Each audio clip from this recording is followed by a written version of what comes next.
안녕하세요. 책 읽어주는 아빠입니다. 이번에는 마츠시타 코노스케 경영의 지혜 시리즈 위기를 기회로를 읽고, 한마디로 이 책의 결론을 얘기하면 바로 성실함과 열의입니다. 경영의 신이라 불리우는 마츠시타 코노스케도 특별한 경영의 노하우가 있는 것은 아니었습니다. 그의 경영 일지에서는 인간으로서 갖추어야 할 기본 동목을 중요시합니다. 말도 어렵지 않고 지금 당장이라도 실행할 수 있는 것이 전부입니다. 그러나 실행하는 사람은 극히 일부입니다. 왜일까요? 인간으로서 기본을 갖추어야 할 것을 항상 잊기 때문이 아닐까요? 저는 밑줄 친 부분은 평생을 기억하고 또 기억하고 배우고 또 배워야겠다고 다짐합니다. 저 페이지에서 마츠시타 코노스케는 이렇게 말합니다. 지혜는 끝없이 생겨나고 끝없이 모인다. 어떤 공경에 처해도 지혜가 끊기는 일은 있을 수 없다. 자신의 사업과 사회가 함께 번영하는 길은 반드시 있다. 절제절명의 위기나 곤란을 호기로 받아들이고 위기가 찾아왔을 때에도 반드시 방법이 있다는 신념을 굽히지 마라. 경영에는 무한한 방법이 있고 올바른 원칙을 세우고 방법을 터득하면 반드시 성공한다. 이 책은 총 4개의 장으로 구성되어 있고 각 장마다 밑줄을 몇 번이고 그을 수밖에 없었던 문장들을 소개하고자 합니다. 첫 번째, 굳은 의지로 새로운 길을 열어라. 무엇보다도 불황도 상관없다. 오히려 불황이기 때문에 더 재미있다 라고 생각하면 불황을 탓할 필요도 없고 포기하거나 좌절할 필요도 없다. 당황하거나 비관적으로 생각하면 일은 그러한 방향으로 흘러가 버린다. 이러한 때일수록 자신의 실력을 발휘할 최고의 기회라는 긍정적인 태도를 가져야 한다. 불황으로 힘든 중소기업의 경영자에게 한 이야기. 사장님께서 걱정하시는 마음은 잘 알겠습니다. 하지만 그렇다고 당황할 필요는 없습니다. 때로는 한가한 시기도 필요한 법입니다. 이러한 시기에 실패하는 이들을 보면 대부분 당황해서 이리저리 휘둘리다가 다른 일을 찾는 사람들입니다. 모두가 어려울 때는 일이 줄어든다는 것은 당연합니다. 설사 일이 있다고 해도 불리한 조건일 경우가 더 많습니다. 그래도 직원들을 그냥 놀게 할 수 없으니까 그 일을 맡고는 하지요. 하지만 그런 경우 대부분 실패하고 맙니다.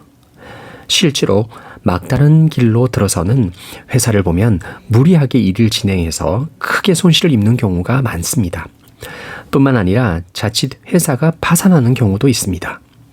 이러한 시기에는 무리하지 않는 것이 좋습니다. 순수한 마음으로 생각하고 행동해야 합니다. 일이 없는 한가한 시기를 일시적인 현상으로 인정하고 어려움이 주는 휴식을 감사하게 받아들이며 마음을 다잡을 수 있는 여유를 가져야 합니다. 다만 휴식을 취하는 데 있어 그 방법이 중요합니다. 이 기회에 전열을 가다듬어 설비를 재정비하거나 공장, 연구, 판매에서 개선할 점을 찾아 혁신할 수도 있습니다. 위기가 찾아오거나 해결책이 보이지 않을 때에는 당황하지 말고 천천히 생각하세요. 이렇게 전혀 생각하지 못했던 방법을 찾을 수도 있을 겁니다. 또한 어려울 때일수록 마음의 여유를 가지세요. 기다리고 준비하면 반드시 때가 찾아올 것입니다. 사실 내 경영 방식은 아주 평범합니다. 자연의 이치에 따른 경영이라는 말이 좀 어려운 표현일 수 있습니다. 이는 강조한 바 있듯이 비가 올 때 우산을 쓰는 것과 같은 이치입니다. 비가 올 때는 누구나 우산을 씁니다. 우산을 쓰지 않으면 몸이 젖으니 당연한 일이죠. 이렇게 당연한 일을 해온 것이 나의 경영 비결이라고 생각합니다. 물론 이런 당연한 이치가 경영에서는 다소 난해할 수 있습니다. 예컨대 이는 원가가 100엔인 제품을 110엔에 파는 것과 같습니다. 100엔의 제품을 100엔에 팔면 이익이 발생하지 않기 때문에 사업이 성립할 수 없습니다. 그렇기 때문에 100엔의 원가인 제품을 110엔에 파는 겁니다. 혹은 120엔이라는 가격이 사회적으로 보았을 때 적정하고 타당한 가격이라면 120엔에 팔 수도 있습니다. 이것이 바로 자연의 이치입니다. 덧붙여 그 제품을 파는 것으로 끝내서는 안 됩니다. 팔았으면 반드시 대금을 회수해야 합니다. 역시 당연한 일 아닐까요? 우리는 그저 당연한 일, 가장 기본적이고 쉬운 일을 시행하면 됩니다.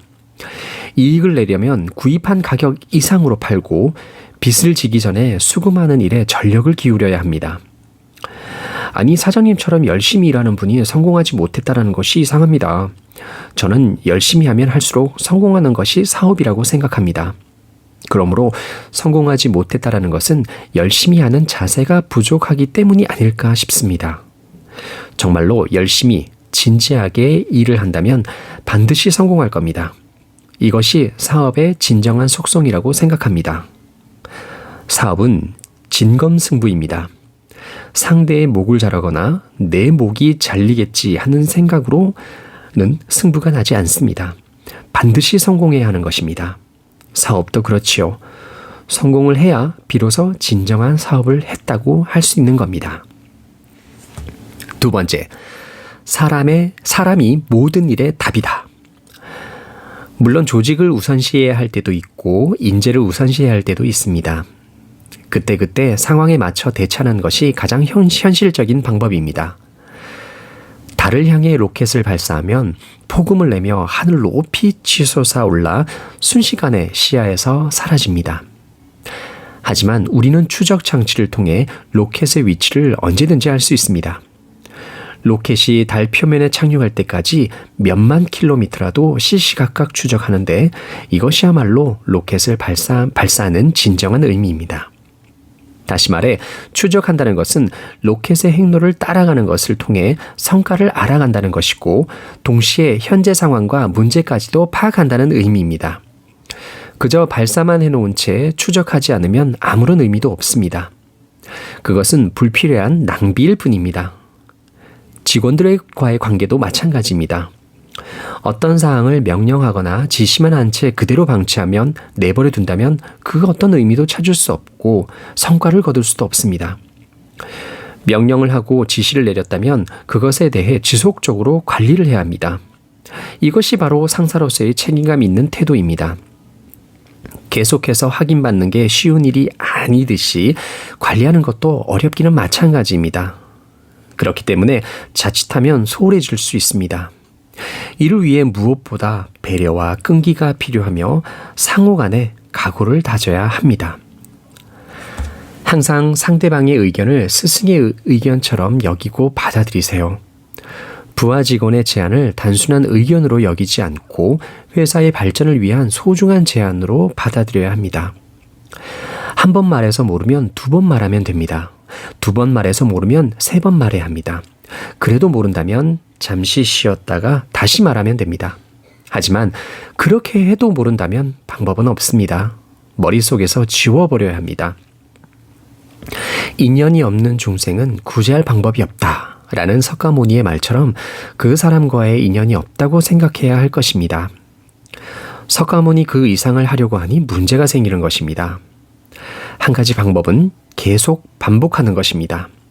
중요한 사실이나 상대가 반드시 기억해야 하는 내용은 몇 번이고 반복해서 주입시켜야 합니다. 그러면 대개는 기억을 합니다. 인재를 양성하는 방법은 매우 다양합니다. 그 중에서 가장 중요한 것은 기업이 우리 회사는 무엇을 위해 존재하는가, 또한 어떤 경영을 하는가 라는 기본적인 사고방식, 즉 바른 경영 이념과 사명감을 확실하게 갖추는 것입니다. 사람을 얻고 싶다면 우선 경영자부터 명확한 사명감과 경영 이념을 가져야 합니다. 더 나아가 직원들에게 사명감과 경영 이념을 늘 설명하며 그들이 체화할 수 있도록 해줘야 합니다. 공적인 입장에서 볼 때 그냥 지나칠 수 없는 일이나 용납할 수 없는 일에 대해서는 할 말은 하고 꾸짖을 것은 꾸짖어야 합니다. 이때 사적인 감정이 아니라 사명감에 따라 주의를 주거나 질책해야 함은 물론입니다. 사람을 기른다는 의미는 강철을 단련시키는 것과 같다는 것을 잊지 마십시오. 뛰어난 장인이 몇천 번이고 양질의 강철을 다듬고 연마해야만 단단한 명장이 탄생하는 것과 같은 이치입니다. 다듬고 연마하지 않으면 강철이든 사람이든 점점 물러집니다. 사람들은 그때그때 상황에 맞는 대처 방법을 알고 있습니다. 그러나 머리로 기억하고 있다 해도 막상 어떤 상황에 직면했을 때 실행에 옮기는 것은 좀처럼 쉽지 않습니다. 자연스럽게 행동으로 나타나기 위해서는 역시 평소에 훈련하는 것이 가장 중요합니다. 단점은 별로 중요하지 않습니다. 장점과 특색만 평가하고 활용해야 합니다. 그리 어려운 일도 아닙니다. 하지만 이런 간단한 일로 그 사람의 성장과 태보가 결정됩니다. 그렇기 때문에 리더는 이를 항상 염두에 두어야 합니다. 머리가 움직이면 꼬리도 움직인다라는 말이 있습니다. 이 말처럼 주인에게 열의가 있고 본받을 만한 점이 있으면 직원들도 자연스럽게 동화되어 모범적인 태도를 가질 것이며 사람이 육성될 것입니다. 그렇지만 아무리 많이 배웠고 훌륭한 재능이 있더라도 열의가 없는 사람은 직원들이 따르지 않습니다. 인재 육성을 바란다면 우선 경영자 자신이 열의를 가져야 합니다. 동시에 직원의 의견을 충분히 듣고 채택해야 할 것입니다. 세 번째, 흔들릴 수 없는 리더의 길. 중요한 것은 아무리 어려운 상황을 겪게 되더라도 항상 최선책이 있다는 믿음을 가지고 긍정적인 마음가짐을 주변 사람에게 심어주는 것입니다. 그러므로 리더는 결코 소극적이거나 비관적이어서는 안 됩니다. 실패를 두려워하지 말고 항상 긍정적인 자세로 이끌어 나가야 합니다. 이것이 리더의 절대적인 조건이라는 것을 잊지 마십시오. 리더는 모두 간절한 바람을 가지고 있어야 합니다. 이렇게 해주면 좋겠다. 이렇게 해야 한다. 이렇게 하지 않으면 안 된다. 와 같은 바람이 없는 리더 밑에서는 직원들이 구심점을 잃고 헤매게 됩니다. 그러므로 리더는 항상 진심 어린 바람을 가지고 직원들에게 정확하게 요구해야 합니다. 물론 그 바람이 상당히 강력하지 않으면 아래로 내려갈수록 흐릿해질 수도 있습니다.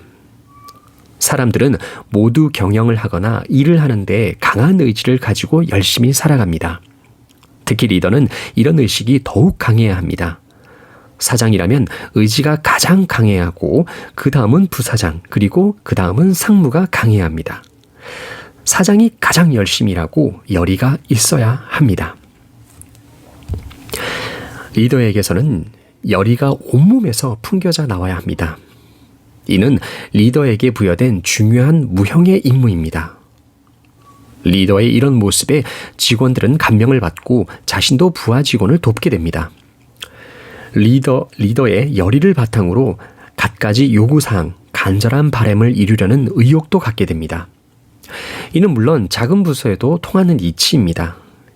일개 과라고 그 나름의 고유 업무가 있고 목적과 사명이 있습니다.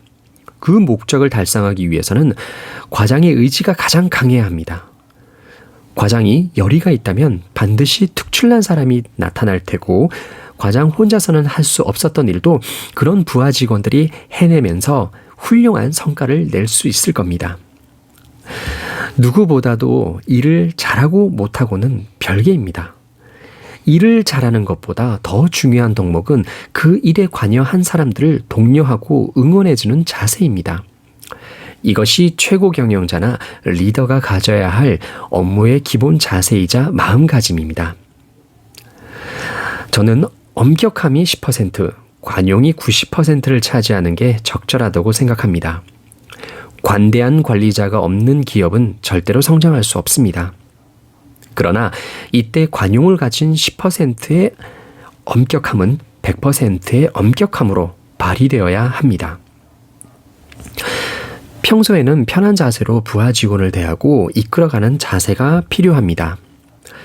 그러나 어떤 잘못을 했을 때는 엄하게 주의를 주고 바로 잡아줘야 합니다.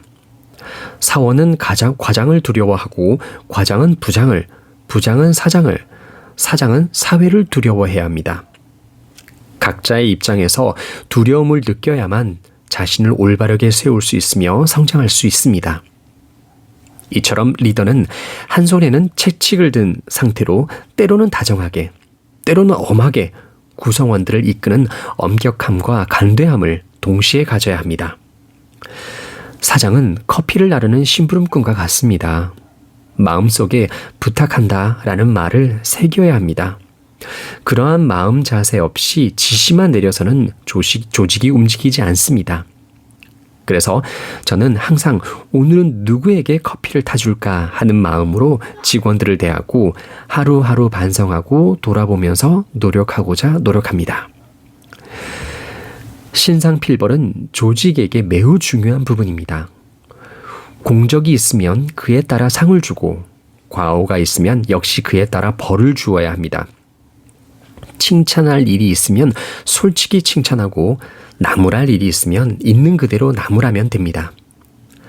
사업은 반드시 성공해야 하며 또 성공해야만 진정한 사업가라고 할 수 있습니다. 만약 사업에 실패했다면 그 경영 방식에 문제가 있었다고 볼 수 있습니다.